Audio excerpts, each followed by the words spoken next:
Öeldakse ju küll, et maitse üle ei vaielda, aga tegelikult kui asjaks läheb, kui söömiseks läheb, siis vaieldakse ikkagi küll. Ja kuna suhkrusoolasisaldust on juba viimasel ajal ka vähendatud, siis on siia välja pandud täna ka sellised erinevad tooted varasemast, kus oli siis rohkem suhkrut või soola sees ja siis nüüdseks tulemus nii-öelda vähesema suhkru või soolaga. Muidugi ma tahan proovida, et kui suur see vahe on, kas ma märkan seda ja kas päriselt sõimegi mingi aeg mingit ülimagusat asja. Nii, aga alustame siis selle nii-öelda mahedama versiooniga, muidu ei saa ju võib-olla pärast aru, kui magus või soolane see teine oli. Minu arust täitsa magus tegelikult, kui mina aus olen.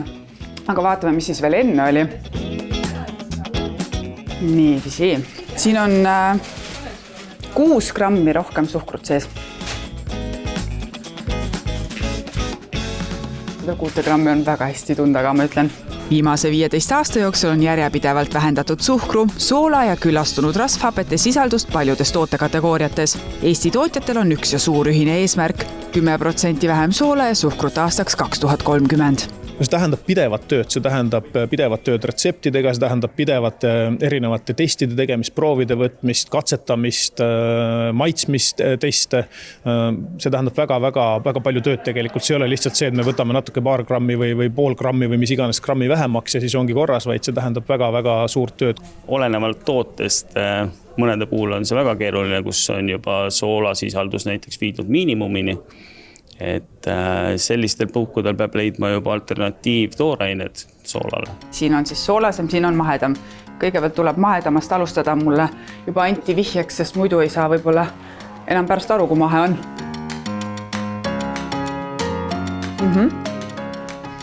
Sool on ju tunda küll.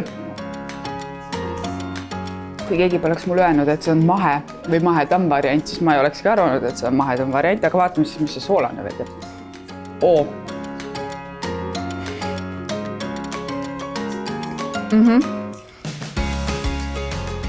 Siia oleks kohe klaasi vett juurde vaja, see on tõesti, see on päriselt soolane.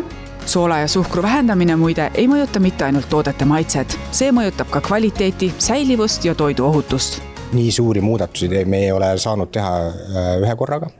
Need on tehtud jaokaupa, väikeste muudatustena, tarbija harjuks ära maitsega. Et piltlikult öeldes, kui mõnes tootes on 30% vähendatud soola või suhkrusisaldus, siis tegelikult sellega on kaasnud 7, 8, 9, 10 erinevat etappi. Seal võibki nagu liigitada 8, et üks on nagu olemasolevad tooted, seal peab olema väga ettevaatlik, et te teeks nagu järske neid retsepti muudatusi korraga või nagu ühe korraga. Aga teisest küljest, mis on hea võimalus, on uute toodete puhul on nagu kindlasti katsetamisruumi rohkem, et teha nagu tuled uue tootesarjaga, uue brändiga, et seal on võimalus teha ju täiesti nagu erineva koostisosa ja suhkru sisaldusega tooteid. Tootjad ju võivad suhkru ja soola sisaldust muudkui vähendada, aga lõppkokkuvõttes, kui poelettidelt neid asju tarbija ei osta, no siis tuleb ju mingi hetk piir ette ja mis mõte sellel kõigel on, sest lõppkokkuvõttes ju tegelikult ikkagi otsustab tarbija. Eelmise aasta parim piimatoode oli kassi laktoosivaba kohuke 30% vähendatud suhkruga. Ja kahjuks teda enam täna lettidel ei ole, ehk siis tarbija seda hästi vastu ei võtnud. Meil oli ruukimustika kook, mis oli täisterajahust. Suhteliselt väikese suhkrusisaldusega, väga tervislik, kiudainete rikas, sest paraku keegi ei ostnud seda. Koorikleib. Minu arust täpselt selline leib, nagu ma teda kogu aeg tundnud olen. Vaatame siis, mis see soolasem ja suhkrusem variant endast kujudab.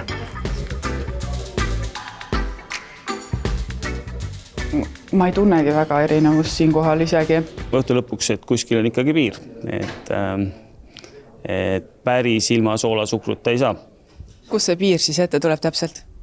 Eks seda tuleb tunnetada tootearendusgrupis ja mõne tootega saab katsetada ka turul. 10 aastat on möödunud ja 6 grammi, 0,6 grammi on siin selle spordijoogil siis suhkrusisalduse vahe. Vaatame, kui suur see 0,6 grammi siis maitsemeeltel on.